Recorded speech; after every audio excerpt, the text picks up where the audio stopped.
Hello and welcome back to some more Baldur's Gate 3.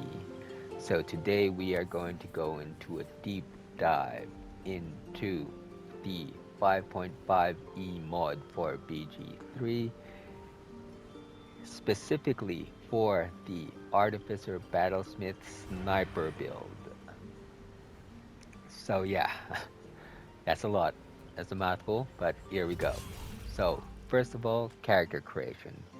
Uh, This suits a Tav and or a Durge run. So I'm gonna go through the optimal choices for what I think are the optimal choices for a Tav and Durge build using the Battlesmith Artificer Sniper build that we're gonna go for. So first for your Tav.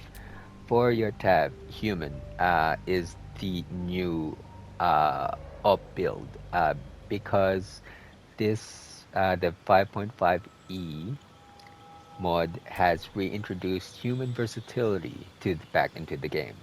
This allows human to pick an extra feat of their choice on top of the feat that comes with their background, and also reworks one of the feats that we want, Savage Attacker. Now, Savage Attacker now works for both ranged and melee, not just for melee. So when making weapon attacks, you roll your damage dice twice and use the highest result. Now that is a amazing thing for anyone that uses weapon attacks. So if you want to be a DPS, you should always pick Savage Attacker.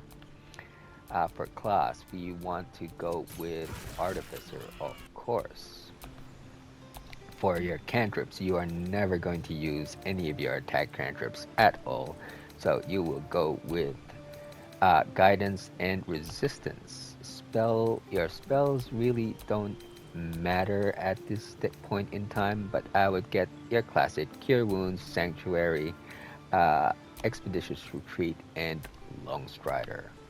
Background. Now, here's the other one. Background has feats attached to them. So as you can see under the name of the background, you'll see feat, magic initiate, cleric for acolyte.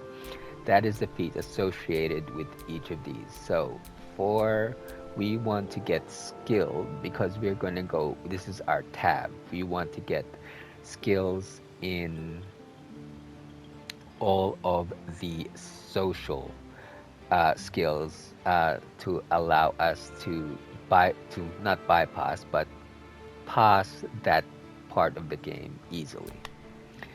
Uh, in regards to uh, skill spread, so for skill spread, we want the following.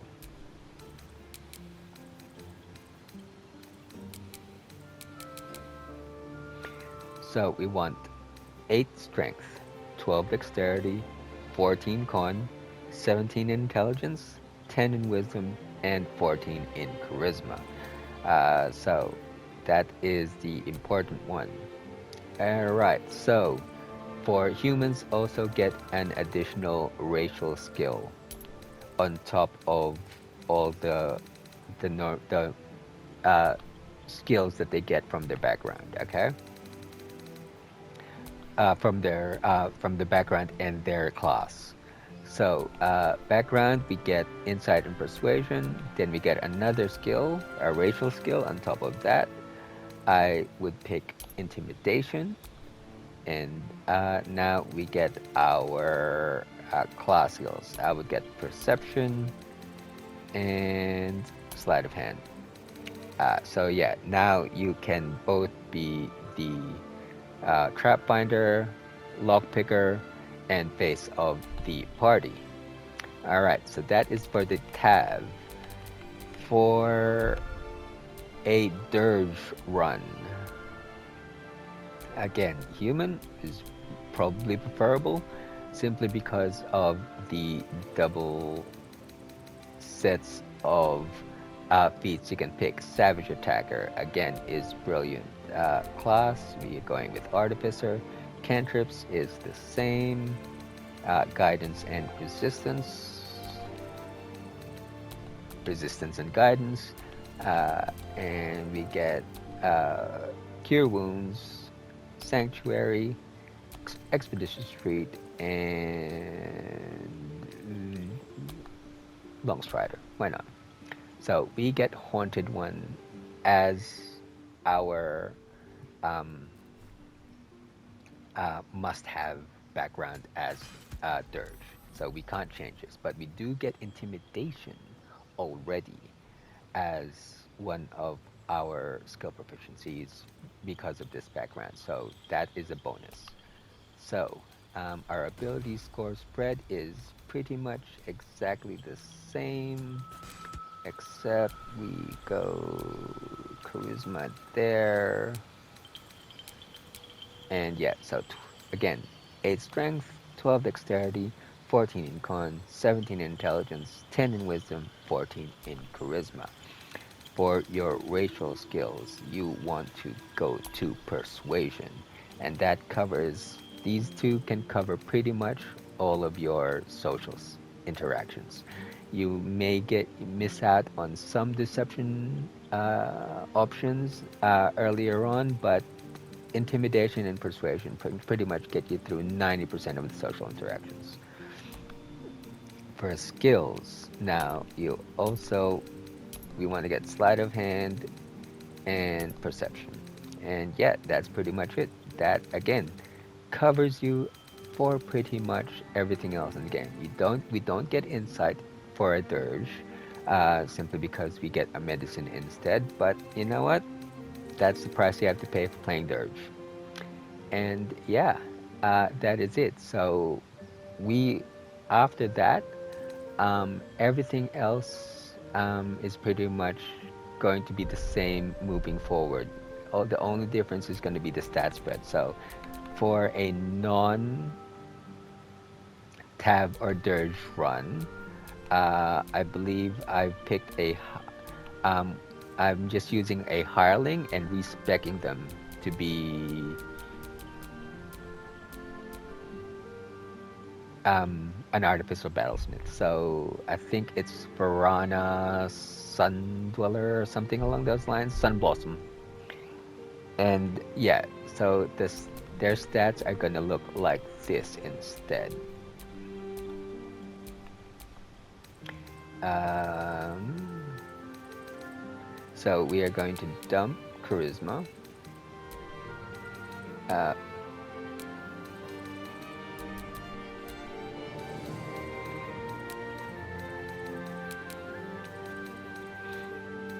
And yeah, so this is what it's going to look like for a non-tab hireling, or maybe if you want to make Shadowheart or Lae'zel or Karlach this, or any of the other companions.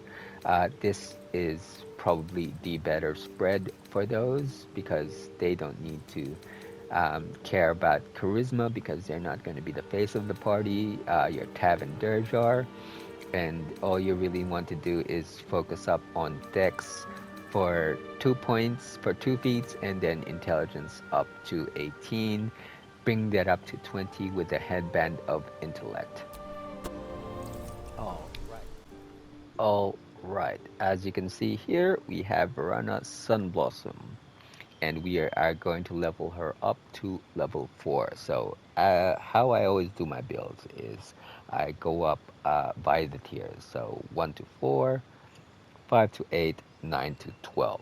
And then I'll take a break in between those to show you an example of how the character plays at those levels. Alright, so first the Artificer at level 2. You will get this right on the beach, so there's not much to talk about. Plans of Warfare, Plans of Safeguard are your best bets as per your spell choices. Uh, Cure Wounds, Sanctuary, Expeditious Retreat, Long Strider, and Caustic Brew. Why not? You're not going to be using many attack stuff. Actually, since we're not going to be using it, let's just go with Featherfall. Yeah, you're not going to be using much attack stuff.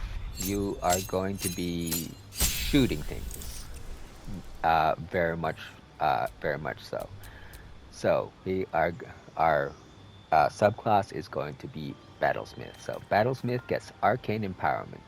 So when you make an attack with a weapon, you can use your Intelligence modifier instead of your Strength or Dex modifier for attacks and damage rolls. We also get our Steel Defender, which is our pet robot, essentially, which will add to our DPS and be and help tank for us.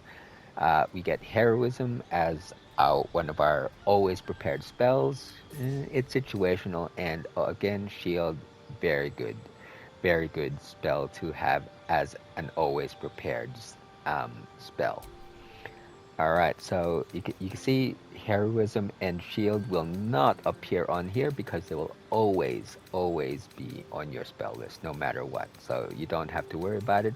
They will always just be on your spell list. So they'll always be available for you. I would pick Long Strider and this guy's self. I mean, yeah. Your all your buffs should be done before the battle. You shouldn't be doing buffs during the battle. Most of your buffs should be done before the fight. Alright, and we accept, and we hit Artificer level 4. So this is our very first feat.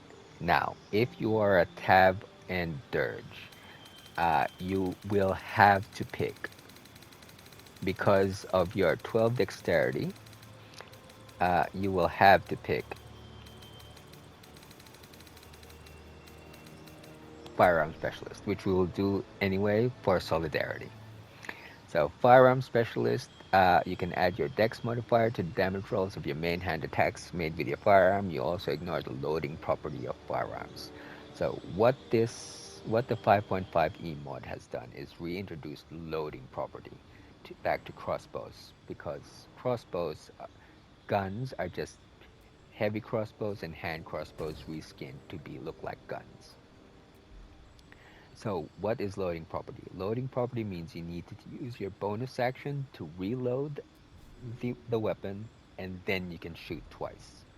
Alright, so if you have 3 attacks, that means you need 2 bonus actions if you don't have this feat on your character.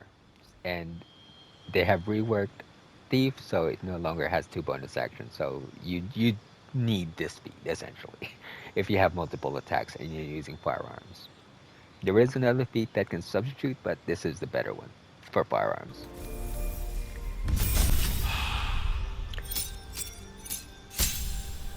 So level 5 is a major spike for you. You get access to second level spells. Uh, for you, not super important.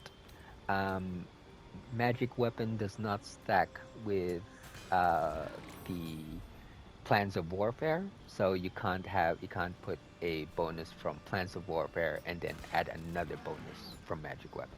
Doesn't work like that. All right, and also, enlarge reduce does not work on your steel defender. It works on you, but not your steel defender. So what does that mean? Your steel defender's damage does not increase if they are enlarged. It still maintains the same 1d8 plus your intelligence modifier. If you enlarge yourself, then yes, your damage output will increase by 1d4.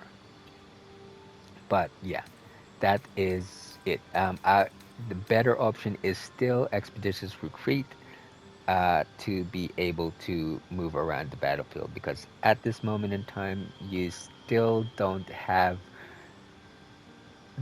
the Sharpshooter feat, which will allow you to shoot from a very far distance. You still need to be not super close, but relatively close to the battle.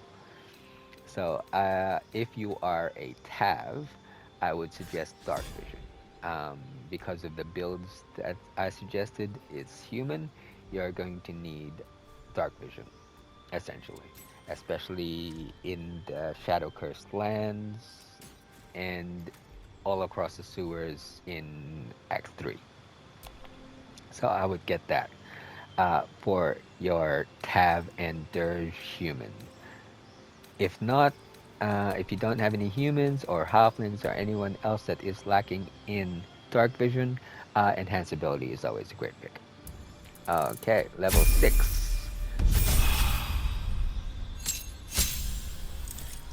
Believe it or not, level 6 is another huge spike for you because this is when your Steel Defender gets their second attack. So between the two of you, you now have 4 attacks to go through. So, and you also get your third replicate magic item, Plants of Mobility or Plants of Innovation. I would again, if you're the Tav or Dirge, Goggles of Night for Plans of Innovation is great, but if you're not, Plans of Mobility is just as good.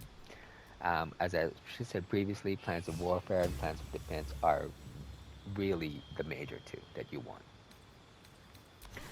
All right, and let's go again. Let's take Dark Vision just in case. You know what? And in case you want, that extra bit of damage starting earlier, we get an enlargement juice. Why not? All right. Uh, so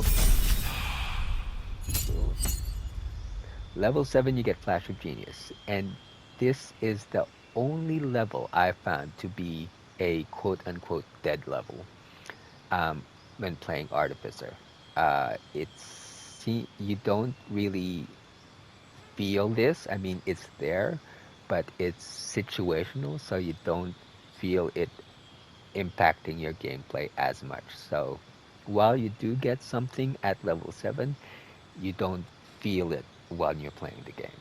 So I call it it's the only dead level throughout the from level 3 onwards that I found while playing Artificer. All right, so again, we get to pick. Emergency healing is great.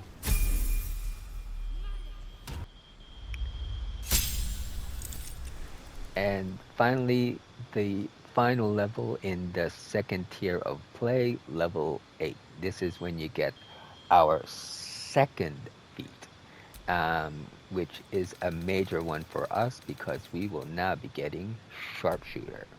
Now, Sharpshooter attacking within 5 feet of an enemy doesn't impose disadvantage in your attack rolls with ranged weapons and increases the range of actions with ranged weapons by 1.5 times. So you can shoot further with this. And also, if somebody comes up to your face, you no longer have disadvantage when you're shooting in melee. So that is great for us. And that is pretty much all the gun related feats that we want and need for this build. Right. And we'll do a quick change as to what gear you should be expecting to have around this level. All right, so at level 8, you should have something like this. The headband of intellect is super important for you to have because this will increase your int from 17 to 19 during this stage. So adding a +1 to your to hit and damage. For your armor, as an artificer, you are able to wear medium armor. So the adamantine scale mail is a good choice, as well as um, the hide armor +2. You get a bonus to initiative with this. So either one, dealer's choice for that one. For your boots, disintegrating nightwalkers from near is a good choice. You get the Misty Step to reposition just in case you need to get to places quicker.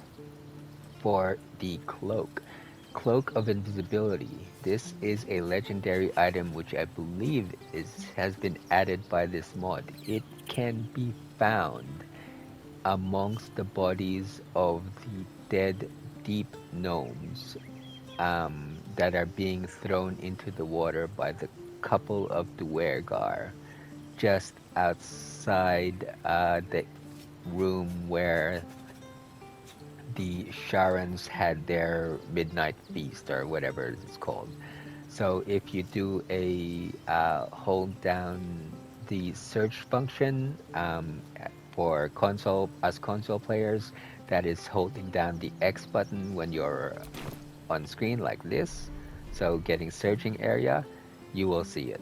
I'm not too sure what it is for PC. I believe it's tab from memory. If you hold down tab, it should highlight everything you can interact with, and it should show you the Cloak of Invisibility. So legendary item, so just allows you to become invisible. For your ring, I would pick the Caustic Band. You get it from the Dwarf Lady in the Myconid colony. It will add +2 acid damage to your weapon attacks. Um, this is just a gunslinger hat. It is a cosmetic item that I just like because, well, it's um, shooting things. No, I don't want a cowboy hat for my character. And for the necklace, Amulet of Misty Step, that is 2 Misty Steps that we have for our character in case of emergencies. Again, at this point in time, they're, these are nice to have, um, but you can change these quite easily. The only things that are really, really important are the Headband of Intellect and maybe the Caustic Bands. These adds to your DPS significantly, so I would put them on this character without a doubt. And for gloves, gloves of thievery, you are the lock picker. Unless there's someone else more suitable, then I would change this to whatever else. There's not many options at this point in time. The options do open up level 9 onwards, which is Act 2 onwards. And we will go there now.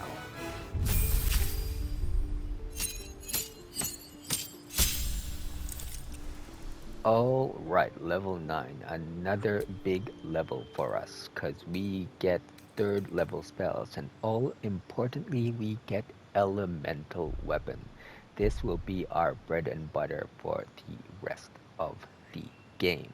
Now, funny thing, from my playing, elemental weapon from the Artificer, it seems to be the only weapon capable, only spell capable of affecting guns. The Druid version of the spell does not seem to affect guns, or does not seem to want to affect guns. I've tried it, and it just says not, not able, not valid target or something like that. But for the Artificer, it allows you to target someone who is just wielding a gun as their weapon. So, if you're running a group of 4, which is heavy on guns, say 2 gunslingers and a rogue using uh, a sniper rifle, this is one of the better options for you to have. Um, Put that on to couple that with the feature you get at level 11, then this becomes super powerful. But for now, this is just for you. It's going to increase your DPS by a lot. All right.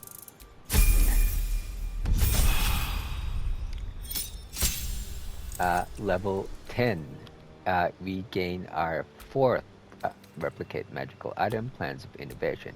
Now, what it doesn't say here, um, and which is why level 10 is another big jump for you, and it's not a dead level at all, is your Plans of Warfare bonus that you put on your gun.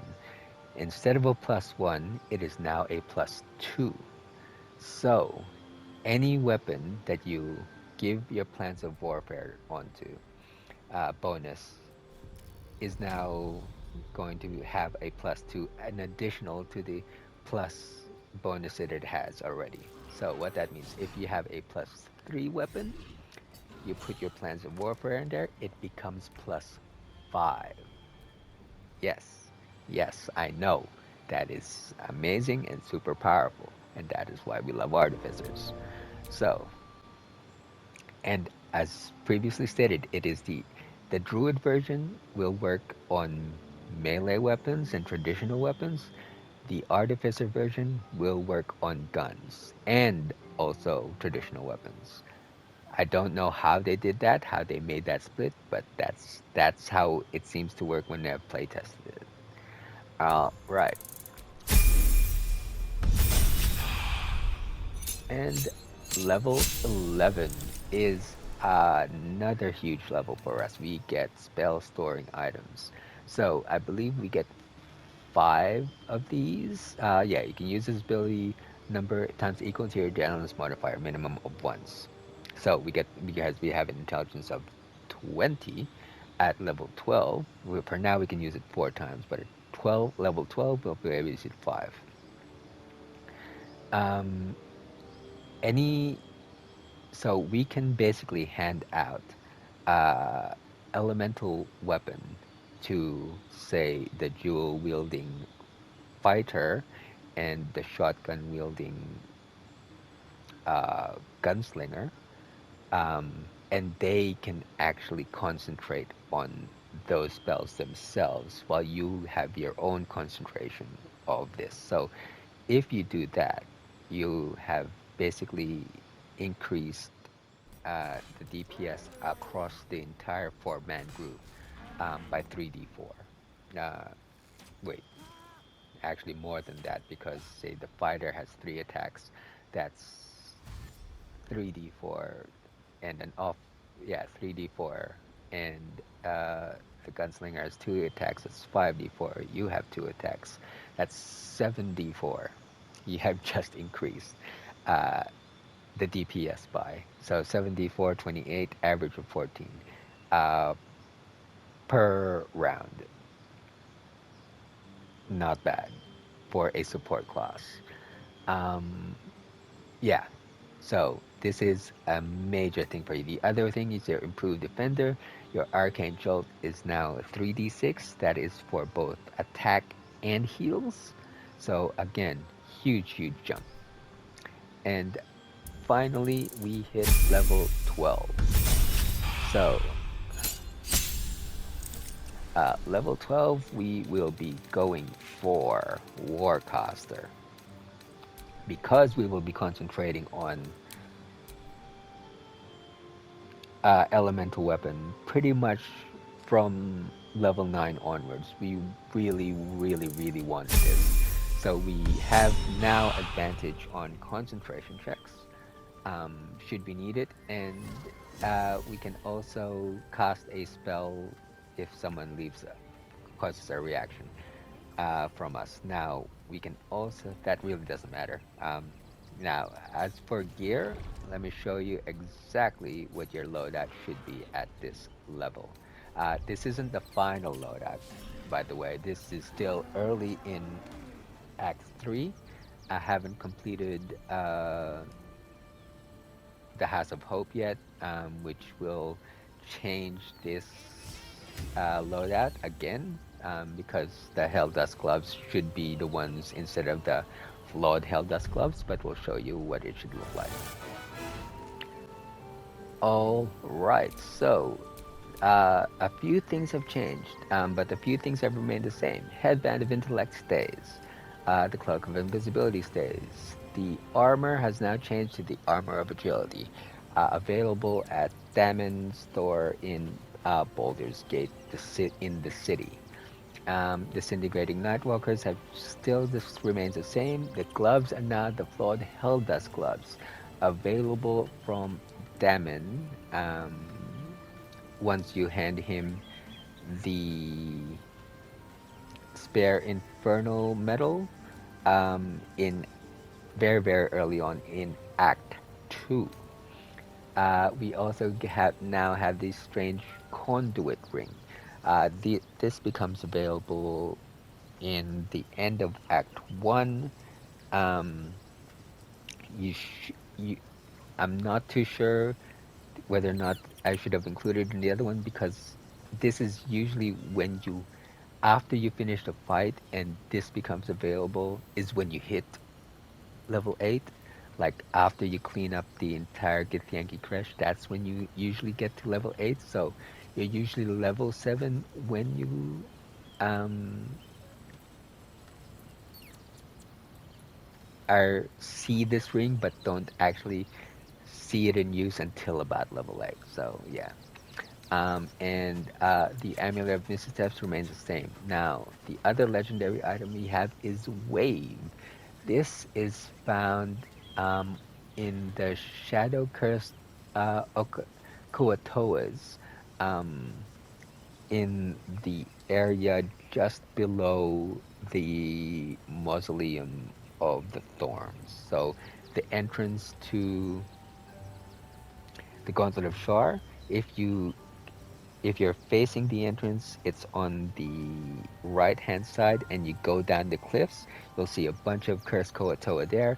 Once you've wiped them all out, you do a search, you will find Wave. It is a legendary item and all we have it is for the initiative, the +5 to initiative if you want to win initiative. And that is it. But the bonus thing about it is we get the Globe of Invulnerability spell with it, that we can cast once per long rest. So that's also good. We usually are not going to use it to fight, but if we needed to, we're going to be pretty good at it because we're going to be using our intelligence rather than our strength to use it. We could also put a returning weapon plan of warfare on it, but from what I've seen, the returning weapon is a little bugged. It doesn't seem to work all the time. I was trying it out with a knife throwing build, and sometimes the knife would come back and sometimes it doesn't. So I would play it by ear for this one. And also the Sentinel Shield available from uh, the Bugbear in Moonrise Towers. Again, we are just using it for the bonus for initiative.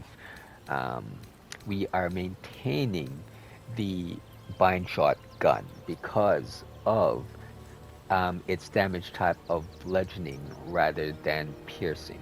So we are going to just keep this as our main weapon throughout the game and enhance it using our plan of warfare to a +3.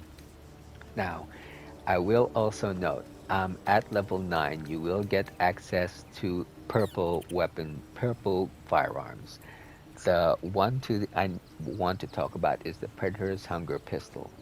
If you kill three, what you want to do is you want to equip this after every long rest. Equip this, kill 3 things with it, and then swap back to the bind shot. Because what it does is you get Scarlet Remittance. You gain a +1 bonus to attack rolls, damage, and spell save DC for every foe you slay, up to a maximum of +3. So if you kill 3 things with this weapon and then swap to bind shot, you get to keep that +3 for attack rolls, damage, spell save DC, and apply that +3 to everything else, to your weapons and everything else. So I would pass this around. I would pass this gun around to every gun wielding character you have. Get them to get this +3 and then swap to the a better weapon that has, like this one, gain momentum for 2 turns when they hits an enemy, and this one lightning charges. So, I would use this to gain that +3 and then swap over to a weapon that has a better passive onto it. And yeah, that is essentially the build for your Artificer.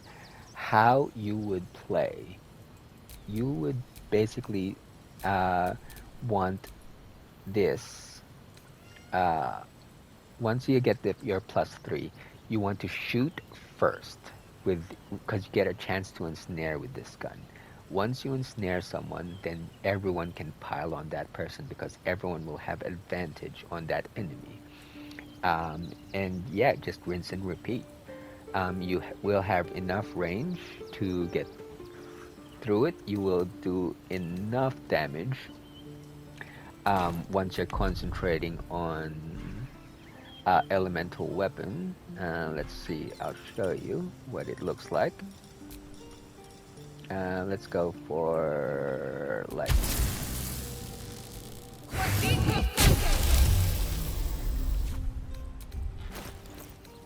because of the strange conduit ring, the caustic band, and the blood held dust gloves.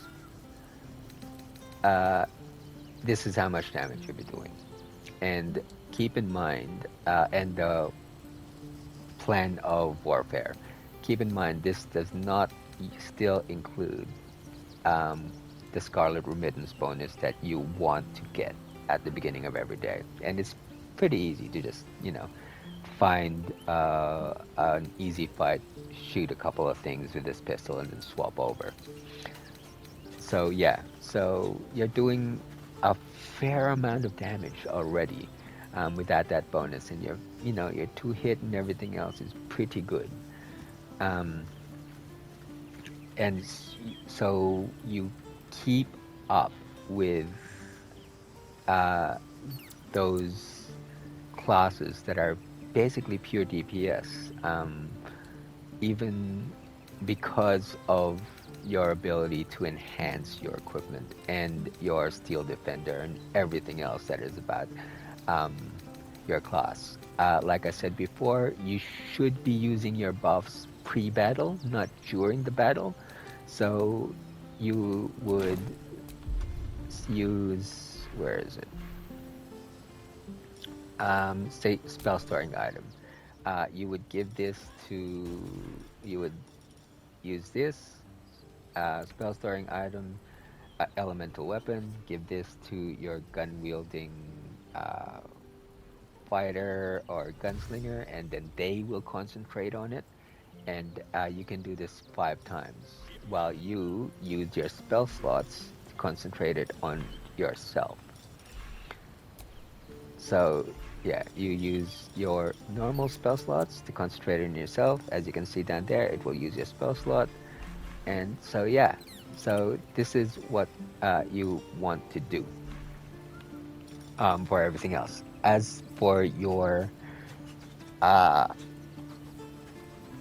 Steel Defender, you once you plans of Safeguard, you want to give magic item armor of resistance.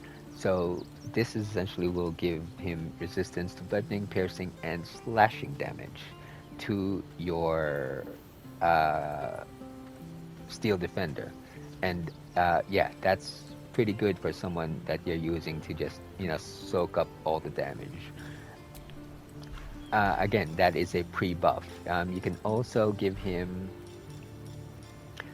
plans of mobility, ring of free action. This stops him from being hindered by difficult terrain, and he can't be paralyzed or restrained. Again, if that's how you want to use your Steel Defender as basically the wall where the rest of your team is just shooting behind of, that's a perfectly valid way to uh, use your Steel Defender.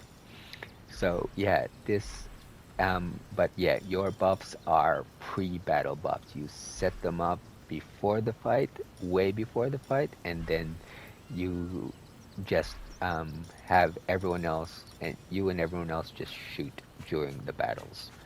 But that is it.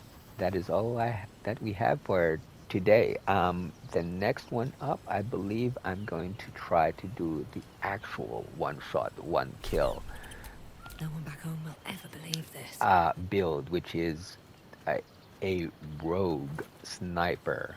Um, this is again a different build and sort of similar, but uh, it doesn't use because of the number of feats you have available for Rogue and how it actually works, you're playing it a little differently. It's very good for Tab because Rogues are always great for Tab because of expertise and how you can put the expertise in your social skills so you can kind of get away with having like 10 charisma and then putting the points somewhere else.